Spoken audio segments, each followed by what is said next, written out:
One American prisoner has lost 6 teeth from malnutrition. Another tried to kill himself. A third, a Briton, is traumatized by the possibility her sentence could be doubled. They are among the foreign nationals incarcerated in Iran on spying or sedition charges, a continuing source of tension in that country's relations with Western nations, particularly the United States and Britain. Many are Iranians with dual citizenship. Now, the prisoner issue is heating up as President Trump threatens to derail the nuclear agreement with Iran and possibly revive onerous American sanctions. Nearly 2 years after a group of American captives in Iran was freed when the nuclear accord took effect in return for the release of a group of Iranians held in the United States, there is speculation that another prisoner exchange may be sought. The Iranians have been dropping hints recently that they are prepared to make a deal, even as the Trump administration increasingly shows its antipathy to Iran's supreme leader, Ayatollah Ali Khamenei, and his subordinates.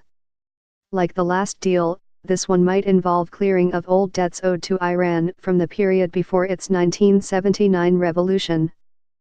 Each side, in effect, has prisoners to use as a bargaining chip. The Iranians say at least 14 Iranians have been unfairly imprisoned or prosecuted by the United States or its allies, mostly on what they call specious accusations of sanctions violations. The list includes a friend of Foreign Minister Mohammad Javad Zarif, and a pregnant woman held in Australia who could be extradited to the United States.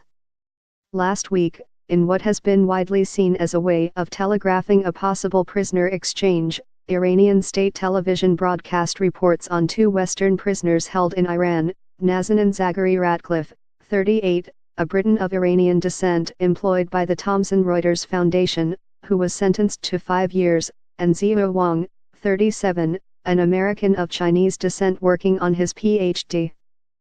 in history at Princeton University, who was sentenced to 10 years.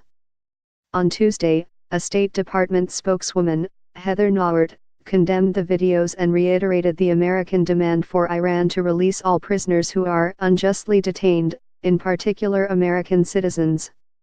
She did not answer when asked about the possibility of a dialogue with Iran on the prisoner issue. Hua Chu, Mr. Wang's wife, said in a telephone interview that she thought the television broadcast was a step forward, although she implored the Trump administration to do more to help free her husband and other incarcerated Americans. They have promised many times it's their first priority, to bring back our hostages, Mr. Wang's wife said, "My husband has been behind bars for 16 months, he has arthritis in both knees, back pain, headaches." Earlier, in an interview with NBC News, she said her husband was extremely stressed, he has depression, and he attempted to commit suicide. At least 4 American citizens and 2 permanent residents of the United States are known to be held in Iranian prisons. A 5th American, Robert A.